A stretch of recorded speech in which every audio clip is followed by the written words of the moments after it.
नमस्कार. आज आपण गंगापूर तालुक्यातील पाडळसा येथे या ठिकाणी ग्रामपंचायतची अथवा प्रशासकाची कुठल्याही प्रकारची परवानगी न घेता एका समाजाचे सामाजिक समग्र अशा प्रकारे जेसीबीच्या सहाय्याने पाडून टाकलेले आहे.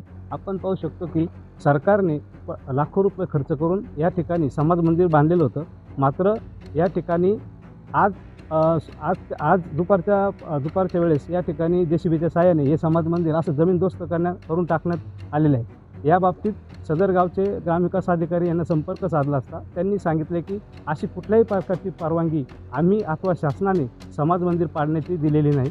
मात्र कोणाच्या परवानगीने हे समाज मंदिर पाडलेले आहे या बाबतीत अजूनही 100 प्रश्न उभा आहे. समाज मंदिर होतं किती वर्षापासून होतं? 35-30 वर्षाच्या अवधीत होतं. मग आज जे पाडलं ते कुठली ग्रामपंचायत कोणती परवानगी काही नसताना पाडलं आमच्या गावातल्या माणसानं. का बरं पाडलं ते?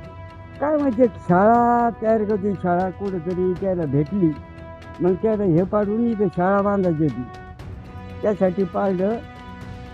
आणि मग आता तुम्ही कोणाकडे तक्रार केली काय? मग गेले पोलीसवाले आलते, सगळं ते करून गेले. आमचे माणसं पोलीस स्टेशन झाले, पोलीसवाले आलते, तर ते माणूस पळून गेला इथून.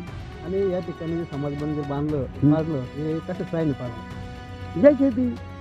जेसीबी पोलीसवाल्यानं ताब्यात घेतली.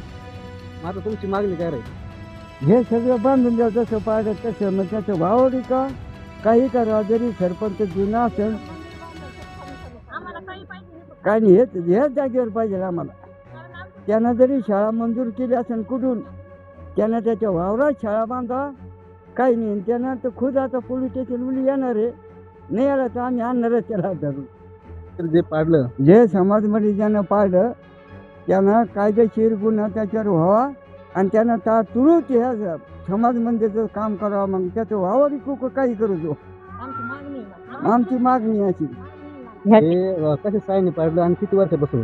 आमचं पहिल्यापासून इथं समाज मंदिर आहे आणि कोणाची न संमती घेता नाही मंदिर पाडले गेले. आमचं कोणीच नव्हतं इथं हे मंदिर पाडायच्या वेळेस. आणि कधी पाडलं ते आज सकाळी 11 वाजता आम्हाला नाव आम्हाला पाडलं ते आणि कसं सायन पाडलं ते?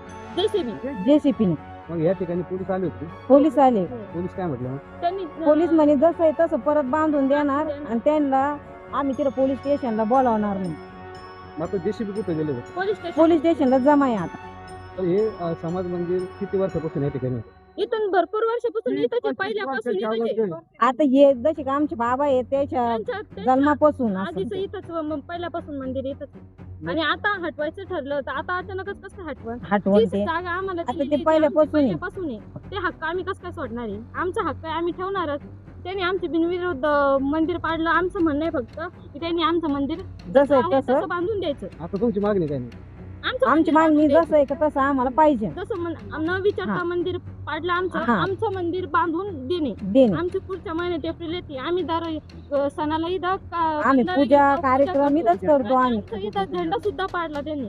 आमचा इथं फोटो वगैरे आमच्या सगळं मूर्त्या वगैरे सगळं फोडलं त्याने इथं मध्ये. मंदिरातले फोटो आम्ही ठेवेल होते मध्ये. फुटले, सगळं झालं आणि आम्हाला आमचं मंदिर बांधून पाहिजे. जसं आहे का आमचं तसं जसं आहे तसं मंदिर बांधून देणे.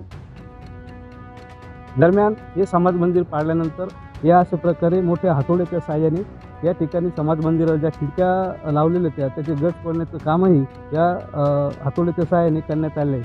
मात्र या ठिकाणी समोरासमोर 2 समाज उभे ठाकल्यानंतर हा वाद वाढला आणि पोलीस स्टेशनपर्यंत गेलेला आहे. मात्र पोलीस स्टेशनला गुन्हा दाखल होतो की नाही याबाबतीतही साशंकता आहे.